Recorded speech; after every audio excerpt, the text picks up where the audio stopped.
नमस्कार मेरे प्यारे दोस्तों। नाहर को सुकून की बुरी शक्तियों से बचने के लिए बाबा को अपने घर बुलाकर रूही ने करवाई सुकून की बुरी शक्तियों को हमेशा के लिए खत्म। मेरा मन सुंदर सीरियल के अपकमिंग ट्रैक में देखने को मिलने वाला है कि जब रूही को लगता है कि अब तो बात हाथ से बाहर निकलती जा रही है और यह सुकून नाहर जी से शादी करके ही मानेगी, और पता नहीं वह नाहर जी के साथ क्या कर देगी। इसलिए सुकून का सच जानने के लिए रूही सुकून का पीछा करने लगती है, जिससे उसे पता चल जाता है कि यह तो एक इंसान ही नहीं बल्कि एक आत्मा है और यह अपनी शक्तियों से नाहर के ऊपर जादू कर रही है। जिसके बाद रूही को वह बाबा याद आ जाते हैं, इसलिए वह बाबा को याद करने लगती है। तभी बाबा घर के दरवाजे पर आ जाते हैं। रूही को समझ नहीं आता कि आखिर अचानक से बाबा कैसे आ गए।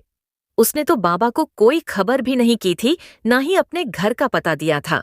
लेकिन रूही भी समझ चुकी है कि यह भगवान का ही इशारा है। इसीलिए वह बाबा को घर के अंदर बुला लेती है और उनसे सब कुछ बता देती है। तब बाबा कहते हैं कि तुम्हें कुछ भी बताने की जरूरत नहीं है, मुझे सब पता है। लेकिन अगर बुरी शक्तियों को काबू में लाना है तो पहले उसकी जड़ पर वार करना होगा। तभी रूही जब नाहर के पास जाती है और नाहर को बेहोशी की दवा दे देती है तो नाहर अपने होश में नहीं रहता, जिससे सुकून भी नाहर के ऊपर कोई जादू नहीं कर पाती। तभी बाबा सुकून की काली शक्तियों को अपने मंत्रों के जाल में बंद कर देते हैं, जिससे सुकून भी कुछ नहीं कर पाती। और इसके बाद बाबा सुकून से पूछते हैं कि मैं जानता हूं कि तुम्हारी कोई इच्छा अधूरी रह गई है, इसीलिए तुम्हारी आत्मा आज तक चारों तरफ भटक रही है। लेकिन तुम प्रकृति के खिलाफ जा रही हो और ऐसा तुम्हें करने का कोई भी हक नहीं है। तुम्हें यहाँ से अलविदा होना होगा।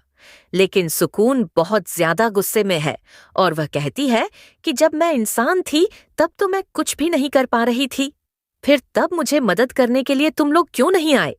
लेकिन इसके बाद अचानक से नाहर को भी होश आने लगता है और उसे समझ नहीं आता कि उसे पहले का कुछ याद क्यों नहीं आ रहा और वह यहाँ पर अचानक से कैसे आ गया, क्योंकि जब से सुकून ने उसके ऊपर वशीकरण किया था नाहर को कुछ भी याद नहीं है। इसके बाद जब रूही नाहर के पास आती है तो वह नाहर को पूरा सच बता देती है।